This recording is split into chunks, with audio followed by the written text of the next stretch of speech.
Hi hello welcome. నేను మీ journalist Rajesh. ఇవాళ news update ఇవ్వడానికి సీఎం క్యాంప్ ఆఫీస్కి వెళ్తున్నాను. విజయవాడ నుంచి సీఎం క్యాంప్ ఆఫీస్ టూర్ ఎలా ఉంటుందో మీకు ఎక్స్ప్లెయిన్ చేస్తాను. ఆంధ్రప్రదేశ్లో ఎన్నికల వేడి అనేది స్టార్ట్ అయింది. ఇప్పటికే జనసేన టీడీపీ పొత్తు కన్ఫర్మ్ చేసుకున్నాయి. ఉమ్మడి మేనిఫెస్టోతో కూడా ప్రజల్లోకి వెళ్తున్నారు. యువగళం పాదయాత్ర ముగింపు సభ కూడా రేపు జరగబోతుంది. అయితే సీఎం జగన్మోహన్ రెడ్డి కూడా పూర్తి స్థాయిలో ఎన్నికలకు సిద్ధంగా అయ్యేందుకు కూడా సన్నాహం అవుతున్నారు. 11 మంది ఎమ్మెల్యే అభ్యర్థులను ఇప్పటికే మార్చారు. అందులో 3 మంత్రులు కూడా ఉన్నారు. సో ఇవాళ మరి కొంతమంది ఎమ్మెల్యేలతో సీఎం జగన్మోహన్ రెడ్డి భేటీ అవుతున్నారు. వాళ్ళ పోటీకి సంబంధించి ఇవాళ క్లారిటీ వచ్చే అవకాశం ఉంది. అలా ప్రకాశం బ్యారేజ్ నుంచి కూడా వెళ్ళిన తర్వాత రైట్ సైడ్ ఉండవల్లి ఉంటుంది. ఉండవల్లికి వెళితే ఒక 1 కిలోమీటర్ వెళ్తే మాజీ సీఎం చంద్రబాబు ఇల్లు అయితే ఉంటుంది.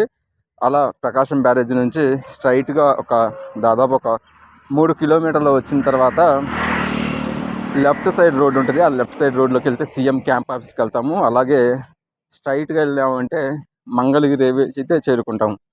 సో అలా క్యాంప్ ఆఫీస్కి సంబంధించి లైవ్ అప్డేట్స్ చెప్పడానికి అయితే బయలుదేరి వెళ్తున్నాను. సో ఇవాళ ఒక పూర్తి క్లారిటీ అయితే వచ్చే అవకాశం ఉంది. అలా లెఫ్ట్ సైడ్కి తిరిగిన తర్వాత 3 కిలోమీటర్లు ఉంటుంది దాదాపు. అక్కడికి వెళ్తే సీఎం క్యాంప్ ఆఫీస్ అయితే ఉంటుంది. సీఎం జగన్మోహన్ రెడ్డి రివ్యూలు కానీ సమీక్షలు కానీ పూర్తిగా కూడా తాడేపల్లి నుంచే చేస్తున్నారు. సో సీఎం క్యాంప్ ఆఫీస్లో ఇవాళ ఎమ్మెల్యేల భేటీకి సంబంధించి ఒక స్పష్టమైన క్లారిటీ వచ్చే అవకాశం ఉంది. ఇక అలా లెఫ్ట్ సైడ్ తీసుకొని ఒక పక్కన కృష్ణానది, ఒక పక్కన ఉండవల్లి గృహాలు ఉంటాయి. చాలా వాతావరణం అయితే చాలా పీస్ఫుల్గా ఉంటుంది. అరటి తోటలు, వెదర్ అయితే లొకేషన్ అయితే చాలా పీస్ఫుల్గా ఉంటుంది ఆ ఏరియా మొత్తం కూడా. సో అలా లెఫ్ట్ సైడ్ తీసుకున్న తర్వాత ఒక 3 కిలోమీటర్లు వెళ్ళి దాదాపు ఒక 3 కిలోమీటర్ల వరకు వెళ్తే కూడా సీఎం క్యాంప్ ఆఫీస్ వస్తుంది.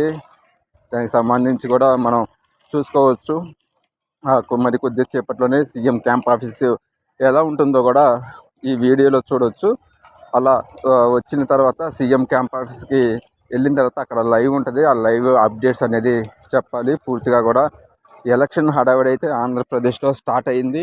మరోపక్క పవన్ కళ్యాణ్ కూడా కొద్దిసేపటి క్రితమే విజయవాడ చేరుకున్నారు. రేపు ప్రత్యేక విమానంలో యువగళం పాదయాత్రకైతే పవన్ కళ్యాణ్ కూడా అటెండ్ అవుతున్నారు. చంద్రబాబు, లోకేష్, పవన్ కళ్యాణ్ మీటింగ్ అయితే రేపు ఉంది. పాదయాత్రకు సంబంధించి భోగాపురంలో మీటింగ్ పెట్టారు.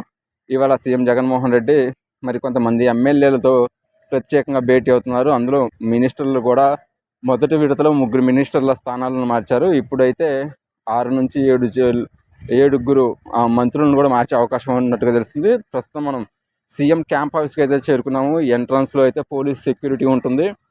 ప్రోటోకాల్ ప్రకారం ఎవరైతే అపాయింట్మెంట్లు ఉన్నాయి అనేది వాళ్ళ దగ్గర లిస్ట్ ఉంటుంది. దాని ప్రకారమే వాళ్ళు సీఎం క్యాంప్ ఆఫీస్లోకి అయితే పంపిస్తారు. మనం ప్రస్తుతం విజువల్స్లో చూసుకుంటున్నాము. ఇదే సీఎం క్యాంప్ ఆఫీస్ అనమాట. ఇందులోనే సీఎం జగన్మోహన్ రెడ్డి నివాసం ఉంటున్నారు. అధికారులకు సంబంధించిన సమీక్షలు కావచ్చు, అలాగే పూర్తి స్థాయిగా పాలన మొత్తం కూడా తాడేపల్లి నుంచే జరుగుతూ ఉంది. ప్రస్తుతం అయితే మరి విశాఖను కూడా పరిపాలనా రాజధాని అనేసి అన్నారు. మరి అక్కడికి కూడా సీఎం వెళ్ళే అవకాశాలు